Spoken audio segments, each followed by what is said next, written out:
तुझ्या लग्नाला किती वर्ष झाली? 4. मी गेल्या 20 वर्षांपासून बंदूक शोधतोय.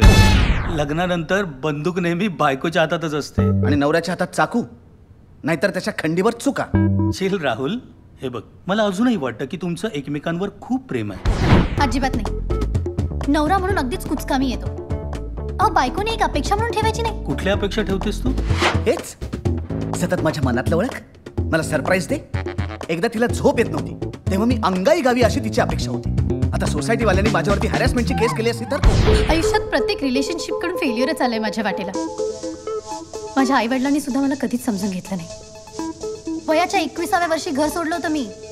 अशा केली याच्याकडनं अपेक्षा तर काय बिघडलं? हिचे आई वडील हिच्याशी जे काही वागले त्याचा सूड होते काही माझ्यावर. काय टेरिफिक चळतो. त्याला प्रत्येक गोष्टीत प्रॉब्लेम आहे. जेवायला काय करू विचारलं तरी प्रॉब्लेम, न विचारता केलं तरी प्रॉब्लेम. फक्त फॉर्मॅलिटी म्हणून विचारते हो. शेवटी स्वतःला हवं तेच बनवते.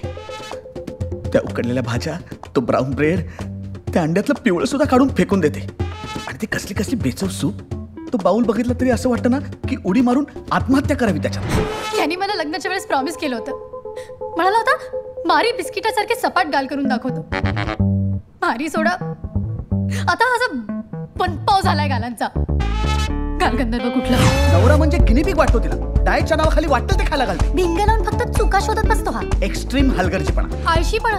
रोज रात्री घराचा धोबीघाट करून ठेवतो. ओव्हर पॉझेसिव्हनेस. कुठेस, काय करतोयस, किती वाजता येणार आहेस? And he just doesn't care. रात्री जरा जवळ जावं तर यांचं डोकं दुखतं. माझा जर रोमॅन्सचा मूड असेल ना तर हा बियर पिऊन टुन्न. ज्या दिवशी मॅच असते ना बरोबर त्याच दिवशी तिला शॉपिंग करायचं असतं. बायको महत्वाची की मॅच? आणि हे असे कोंडीत पकडणारे प्रश्न विचार. तरीही ह्या उंदरासारखा दिसतोच. डिस्कस्टिंग. Absolutely disgusting. उगाच टोकाला जात आहे. मोबाईल हँग झाला तर एकदा रिस्टार्ट करून बघता की नाही? तसं नातं हँग झालं तर एकदा रिस्टार्ट करून बघावं माणसानं.